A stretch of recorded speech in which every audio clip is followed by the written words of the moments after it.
How's it going everyone? Welcome back to another video. In tonight's video I'm going to be covering the massive parts that I've acquired for the EM1 just because I've not had the time to work on the car, not been able to fit any of the parts that I've bought, but I've kept buying car parts. So just like you do with any project car, you probably buy a few too many parts or you don't finish the car, which is the same as buying a few too many parts. Anyway, I'm going to cover all the parts that I've bought for the EM1, the budget build coupe, as you know, and go into what's to come for the EM1.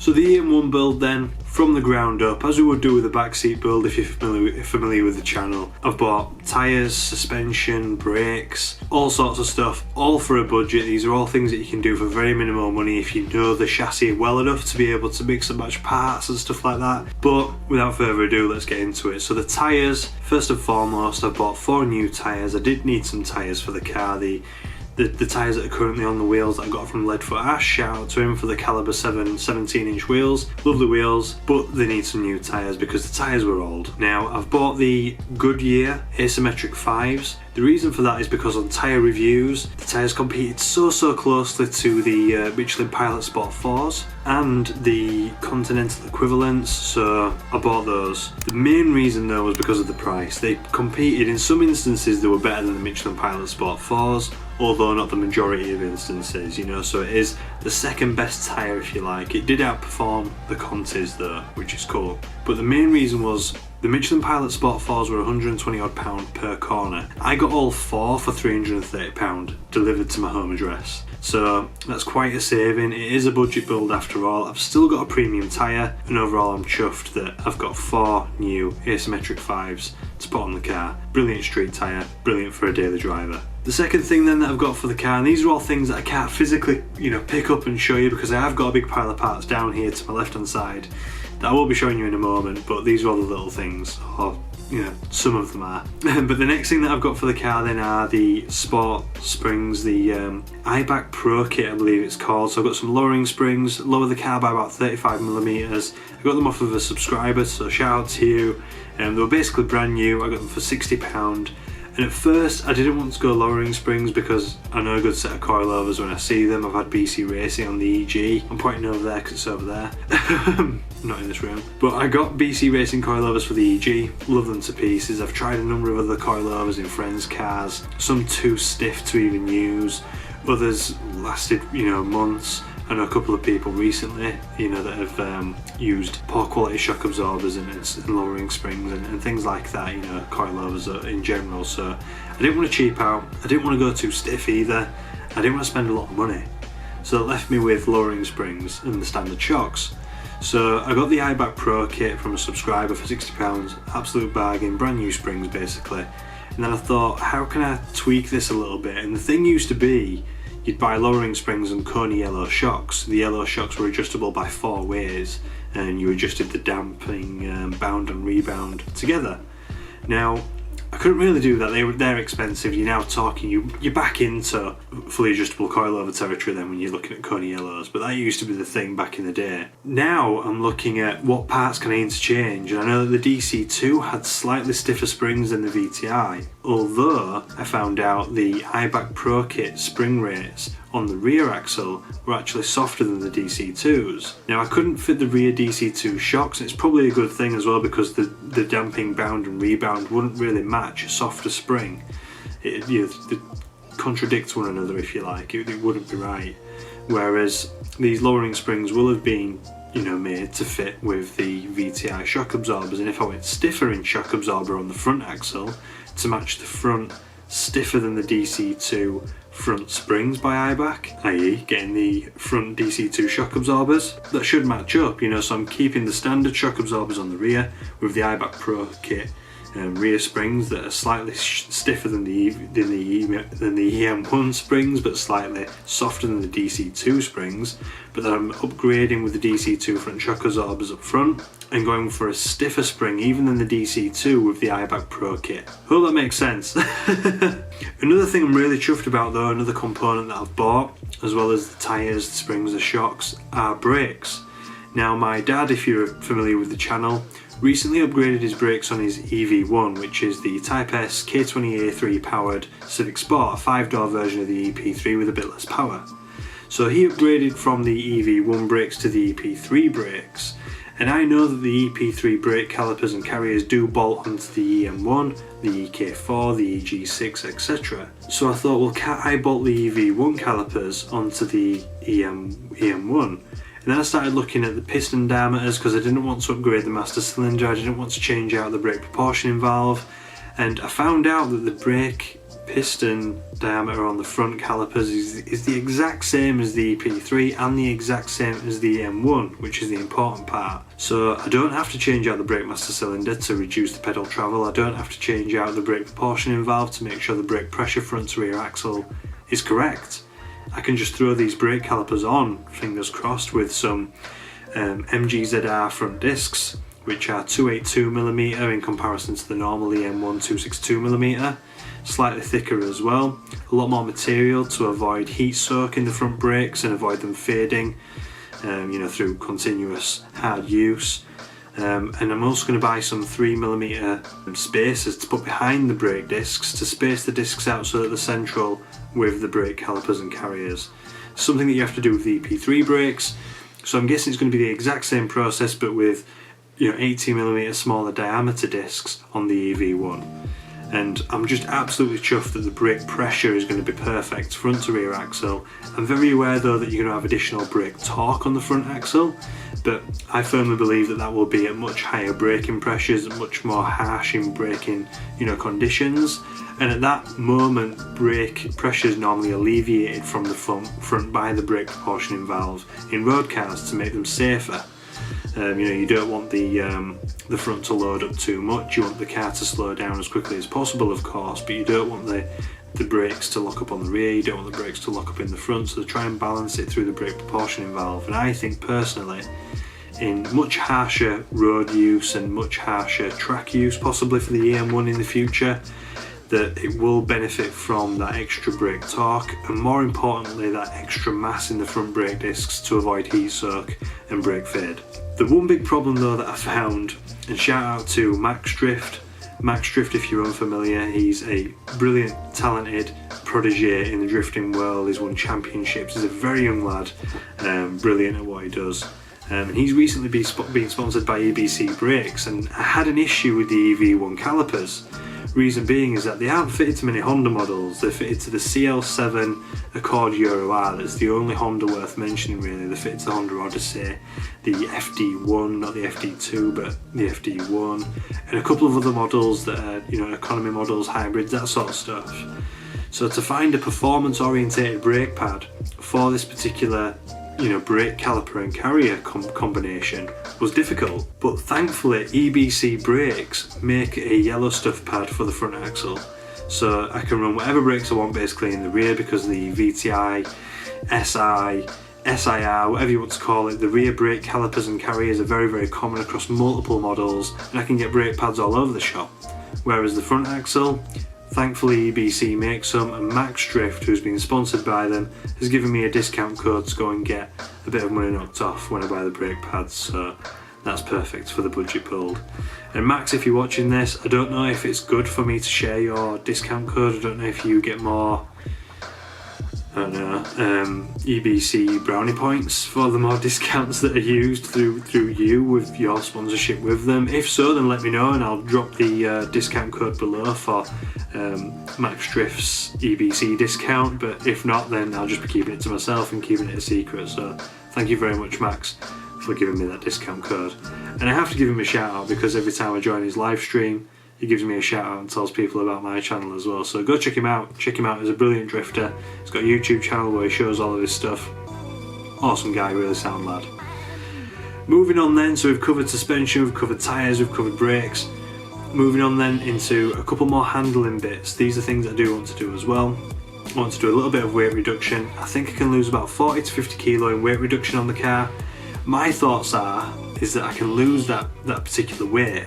I can lose that particular bit of weight with everything in the boot, a few miscellaneous bits on the interior and under the bonnet, and bear in mind as well it's already got a rear silencer that's been replaced for a smaller sports silencer. It makes it sound a bit more throaty, and the intake as well, the intake piping, should I say, all the resonators, all the intake box, they were heavy, and they've been removed for the whale schlong intake, as I called it in a previous video.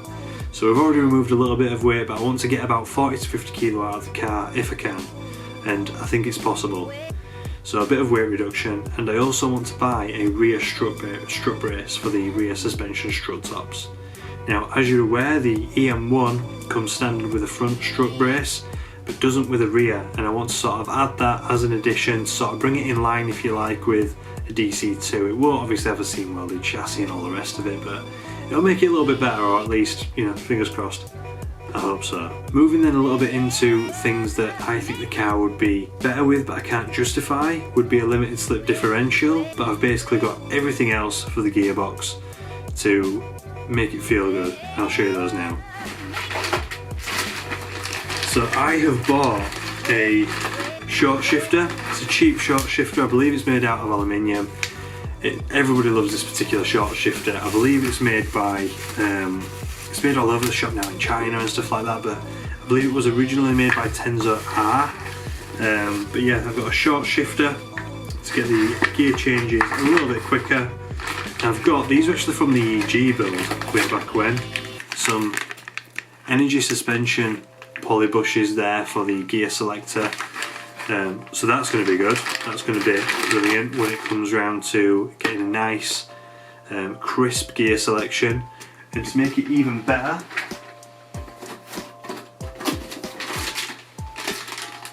I ordered these from Speed Factory in the US, paid about £20. They are detent springs. These are what create the notchy feeling in the gearbox. So when I've got the gearbox out, I'll certainly be fitting those. I can't justify an LSD. If I could, then I definitely would fit one. Oh, but I did get one of these, a nice new clutch kit, and with said clutch kit, there's a new Koyo release bearing, thrust bearing, or thrush bearing, and this view. This is a used, albeit steady, lightweight flywheel. Weighs about 4.3 kg apparently. And I won't show you the clutch. Everybody knows what a steady clutch looks like. So that is the full kit and caboodle. The gearbox is coming out. I've got some Honda MTF, and I'll be fitting the lightweight flywheel, the detent springs, the short shifter, the bushes, and the new clutch, obviously. But it being a budget build, I couldn't justify paying £300 just for a limited slip diff. You know, especially when you used to be able to pick up an entire gearbox for that. Plus that gearbox, it's been on a standard B series all of its life. It's got 70,000 miles on it. It's butter. I don't want to rip it apart, put an LSD in it. You know, it's just too much money. Too much money, so I'm not doing that. The next thing on the list though, to sort of go with that extra peppiness that the flywheel would give it, would be these little bad boys. These are torque mounts. Now these are just cheap torque mounts from China, and they're a polybush. And the reason I went with just the torque mounts themselves is because I didn't want to go for the full polybush experience where it rattles your fillings out. You know, I don't want to rattle my fillings out. I quite like my teeth as they are. I don't want to go to the dentist again, but I do have those cheap torque mounts. But I don't want the car to vibrate like the EG does. It's horrible. Don't want to go there. It's a daily and it's a budget build, you know, so I don't want to spend loads of money on some bushes that could be more comfortable. And adding now onto the performance mods, I do have quite a rare item, a Mugen 4x1 manifold, a 62mm throttle body as well. So these little additions, if you like, I might go with the decat, I might not. I'm still 50-50 on whether or not I should decat it when I fit the exhaust manifold. But the exhaust manifold does need some tweaking. It's from my dad, he got it given because it's damaged.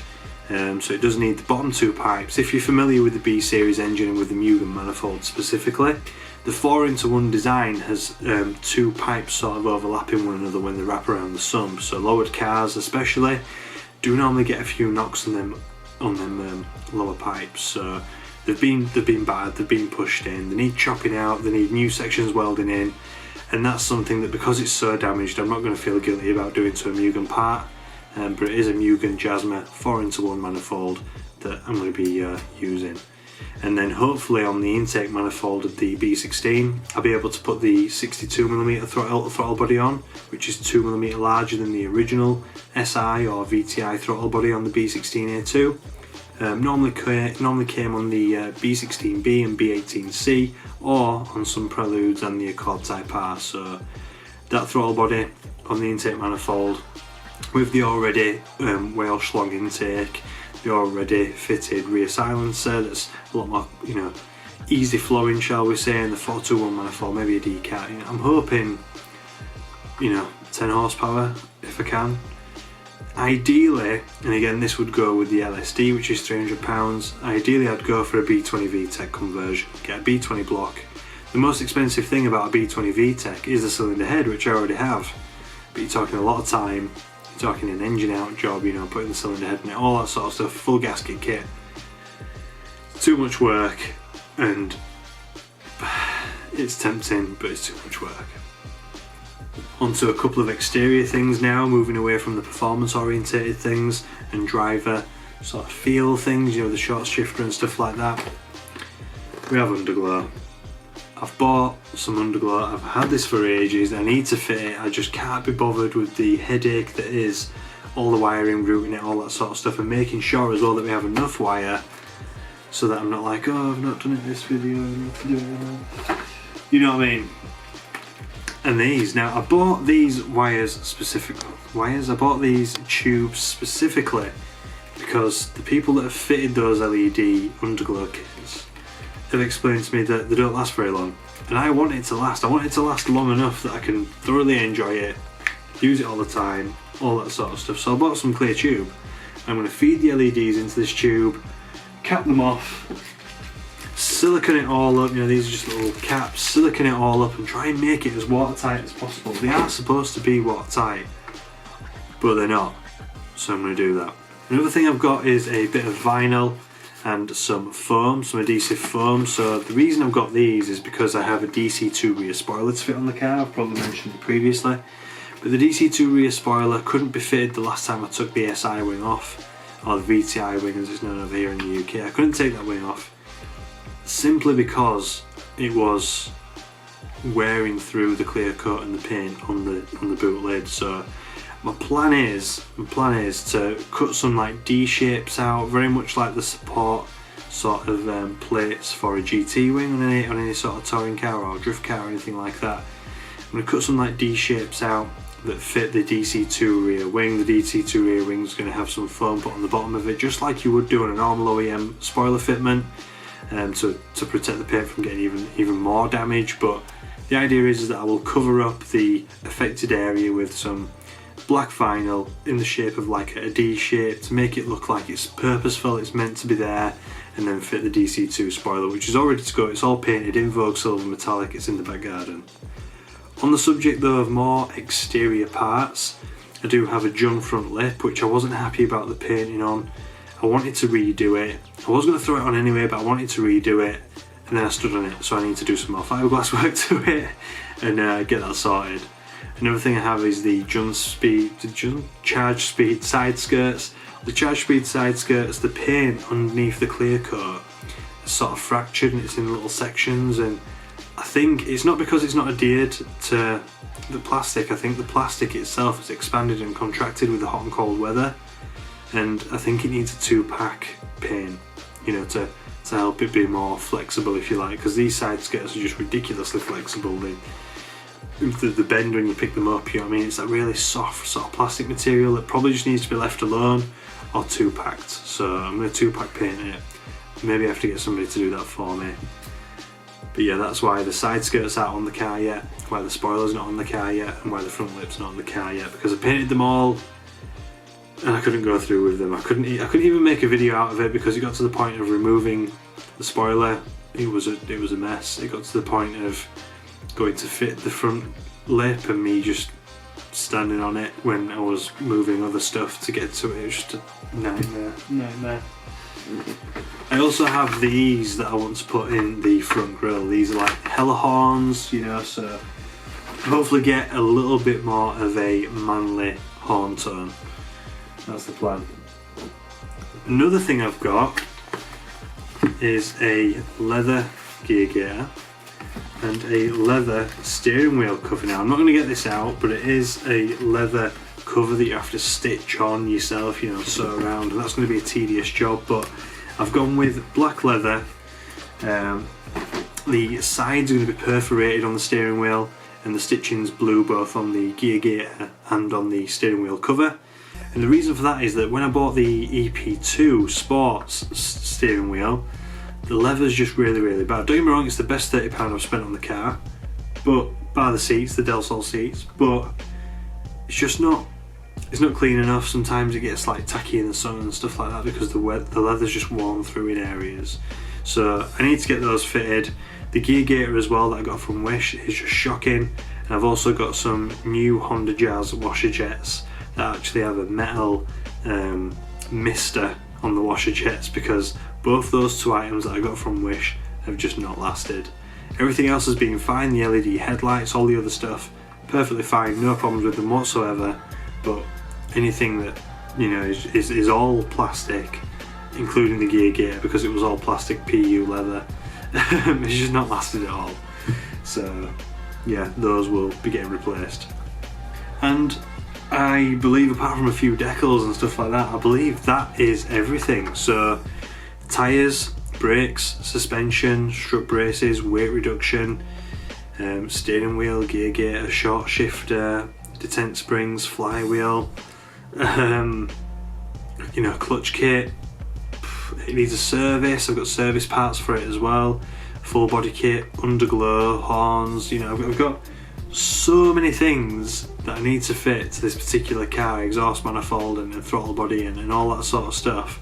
So many things I want to fit to this car that I've not had time to do yet, but hopefully I will do very soon. Hopefully I'll have a little bit more space to be able to do more things and get into more detail on things. I'm really looking forward to it though. It's going to be an awesome build series. I'm going to be able to put more things together on the car and get the car built better, and I'm genuinely really looking forward to it. So if any of these components stand out to you and you want to look forward to watching that particular component fitted on the car, if you're looking at doing it yourself in your own car, please let me know, drop me a comment, subscribe to the channel so you can catch that video, and I'll catch you in the next one. Bye for now. Oh, and don't forget to share this particular video and the channel with anybody who'd be interested in building a Civic Coupe, or any Honda Civic, or any Honda, or any Japanese car. Anybody that'd find this interesting. Bye for now.